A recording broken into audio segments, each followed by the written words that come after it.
En el año 2023, en el Congreso de los Estados Unidos, militares y ex agentes de la inteligencia testificaron bajo juramento que los ovnis son reales y que el gobierno lleva décadas ocultando la información. Pero acá justamente se encuentra el problema, porque nadie nos está diciendo la parte que sigue. Nadie se está haciendo la pregunta real, porque la pregunta no es ¿qué son?, sino más bien ¿de dónde vienen? Y la diferencia entre estas dos preguntas lo cambia absolutamente todo. Hoy vamos a hacer algo que prácticamente nadie hace. Vamos a revisar los diferentes puntos de vista, tratando de ser lo más objetivos posible. Y después vos y yo, obviamente, vamos a sacar nuestras propias conclusiones. Pero te prometo que al final de este video vas a encontrar que la explicación más ridiculizada es la que más coincide con los datos.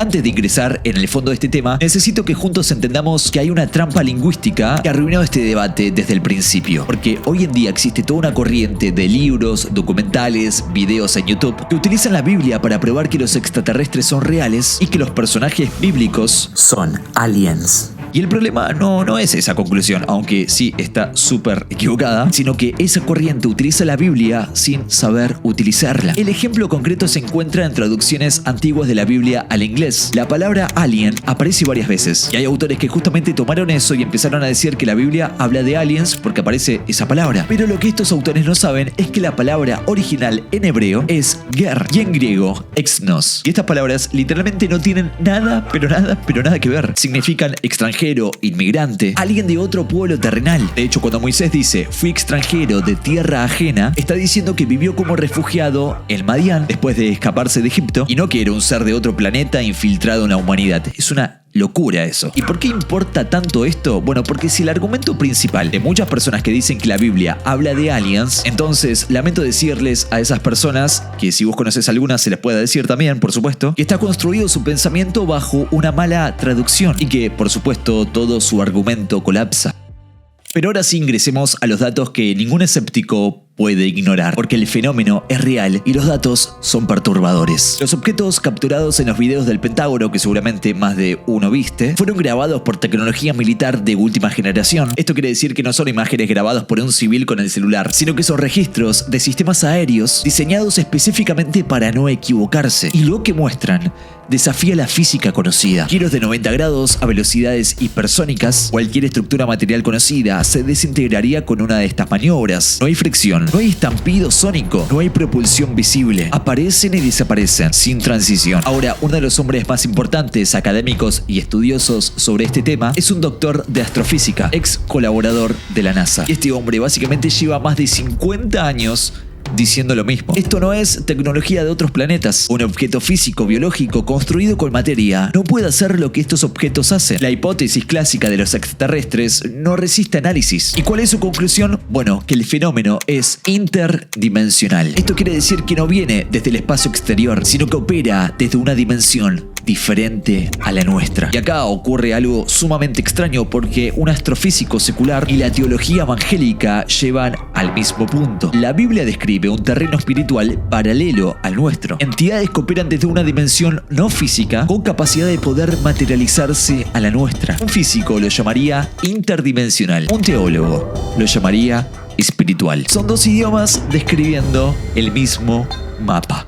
Pero antes de llegar a esa conclusión necesitamos resolver algo que nadie o casi nadie plantea en este debate. Una pregunta teológica que parece simple, pero cuando la empezás a desenredar se vuelve compleja. Si existen civilizaciones inteligentes en otros planetas, entonces ¿quién los salva? La Biblia enseña en Romanos 8 que la caída de Adán no solamente afectó a la tierra, sino que afectó a la creación entera. El cosmos completo estaba bajo los efectos del pecado. Jesucristo se encarnó una sola vez. Entonces, el dilema es este. Si existe vida inteligente en otros planetas, esos seres estarían sufriendo las consecuencias del pecado de Adán. Y suena loco porque no van a tener un salvador. Y esto no es un detalle menor, porque es una inconsistencia estructural. Y acá justamente entra algo matemáticamente increíble. Un astrofísico, y escucha bien esto porque te va a volar la cabeza, desarrolló durante décadas el tamaño descomunal del universo. Y esto no es la evidencia de que como el universo es súper vasto y súper grande, entonces por ende tiene que haber vida en otros lugares, sino que es exactamente todo lo contrario. Necesitan exactamente esa masa y ese volumen para estar equilibrados al nivel que se permita la existencia de una sola galaxia estable, un solo sistema solar adecuado y un único planeta con las condiciones para sostener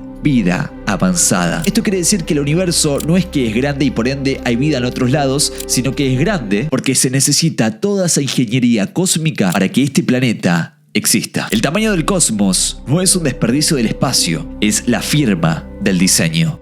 Y acá entramos con los 3 datos que nadie quiere poner en el mismo párrafo. El primero es el de Roswell, Nuevo México. Absolutamente todos conocen este caso. Los cuerpos, la nave recuperada y el encubrimiento del gobierno. El investigador Gary propone algo que incomoda a los dos lados del debate. Dice que el gobierno efectivamente encubrió algo que pasó en Roswell, pero no está hablando de una nave extraterrestre. Lo que sugiere es que se encubrió experimentos militares altamente clasificados y que el mito de los platillos voladores y los cuerpos alienígenas fue la pantalla de humo más eficaz de toda la historia. ¿Puede estar equivocado? Sí. ¿Es menos descabellado que otras historias? También.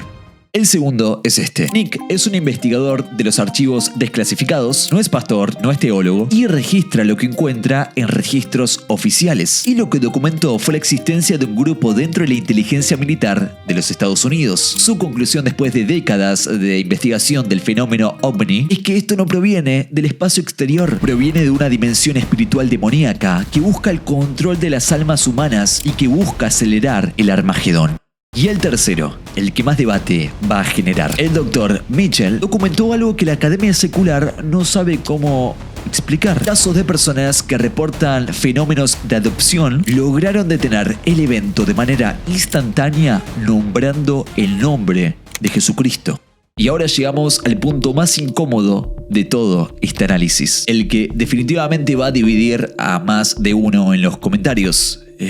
Creo. Hasta acá hablamos de lo que es el fenómeno en sí. Pero ahora vamos a hablar de para qué sirve. La doctrina evangélica sobre los fines de los tiempos hace una observación que resulta bastante difícil de ignorar cuando miramos la línea de tiempo. En los últimos 20 años, Hollywood produjo películas y series contando sobre alienígenas. Los gobiernos desclasifican archivos que llevan décadas y años y mucho tiempo sellados. El Congreso de los Estados Unidos celebra audiencias públicas con militares testificando sobre tecnología no humana. Y el Papa apareció diciendo que bautizaría a un extraterrestre si se lo pidiera. Y quiero hacer una micropausa en este momento porque muy posiblemente lo que te diga ahora te va a resultar extraño, raro. Y créeme que mi intención no es cambiarte de parecer, sino más bien plantearte un punto de vista de muchísimos cristianos que da mucho sentido. La Biblia describe un evento en específico, el arrebatamiento. Hay muchos cristianos que creen en esto, hay otros que no creen en absoluto para nada, pero quiero presentarte esta teoría. El arrebatamiento habla de que millones de personas desaparecerían de un momento para otro, así de la nada, y la narración del contacto alienígena ya está instalada en la cultura. La explicación ya está lista. Esas desapariciones serían aparentemente adopciones, y el anticristo no necesitaría inventar otra historia. Y quiero ser preciso, esta es una hipótesis teológica de un grupo de personas y no es una profecía confirmada. 4 posturas, cada una con un argumento y cada una con preguntas, una más que otras difíciles de responder. Escribime en los comentarios con cuál te quedás y si sos de los que empezaron a ver este video con una postura y terminaron pensando en otra cosa. También, por supuesto, quiero saberlo. Nos vemos en el próximo video. Chau, chau.